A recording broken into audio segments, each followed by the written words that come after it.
သာသနာ့သာယုတ်ပါရှိတော့စိတ်ကပဲလို့နေသာသနာ့သာယုတ်ပါရှိတော့တကယ်ရွာတဲ့သွားပြီးတော့တခါတည်းသင်္ကန်းလေးယုံပြီးတော့တခါတည်းသွားစိတ်ကပဲရောက်ဟမ်စိတ်ကပဲရောက်တယ်မဟုတ်စိတ်ပြောပါနော်စိတ်ကကြည့်ပါဥပဒေတို့ကဒီမှာရုပ်မကြည့်ဘူးစိတ်ကြည့်တယ်ကိုယ်စိတ်ကိုစစ်ထားတာစိတ်ကြီးကြည့်တာကာဣန္ဒြေဆိုတာဘာလဲကာဣန္ဒြေဆိုတာဘာခေါ်တာလဲကာဣန္ဒြေဆိုတာမျက်စိကမြင်ပြီးတော့ခန္ဓာ၅ပါးဥပါဒခန္ဓာ၅ပါးမဖြစ်ရင်ကာဣန္ဒြေလုံးတယ်ဥပါဒခန္ဓာ၅ပါးလောဘဒေါသမောဟမာနဆိုတဲ့ခန္ဓာ၅ပါးဖြစ်ကာဣန္ဒြေလုံးမလားဒီဣန္ဒြေကြီးပြောတာမဟုတ်ဘူးကြည့်နေလို့ရှိရင်ဣန္ဒြေပြောတာမဟုတ်ဘူးဒါကြီးလှုပ်ချင်လို့မယ်အနတ္တခန္ဓာကြီးနော်ဒီခန္ဓာကြီးသူ့သဘောပေါ်လုံးရမှာကဘာလဲမြင်လိုက်လို့ဆိုရင်စက္ကုဣန္ဒြေလုံးရမှာစိတ်မဖြစ်ရမှာဒီစိတ်ပြောတာဒီယုတ်ကြီးကသူ့သဘောပေါ်ဒီယုတ်ကြီးကတခါကြီးလှုပ်ချင်တယ်လှုပ်မယ်တင်းနေနဲ့တင်းလာတယ်လေသူ့သဘောတောင်းလာတယ်လေသူ့သဘောလှုပ်တာလေသူ့သဘော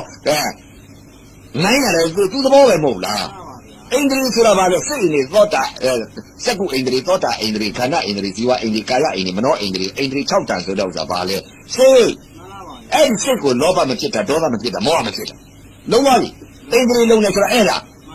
သွားတယ်ဒီမှာဣန္ဒြေတော့ရှိပါတယ်တခါတည်းဟန်လုတ်ပြီးတော့သွားတယ်တခါတည်းတိန်နဲ့သွားတယ်အောင်မဲဟန်လုတ်သွားတယ်စိတ်တွေကတော့ဟိုမှာဖြစ်ပြီးဖြစ်နေတယ်စိတ်တော့ဘယ်လိုမှမသိဘူး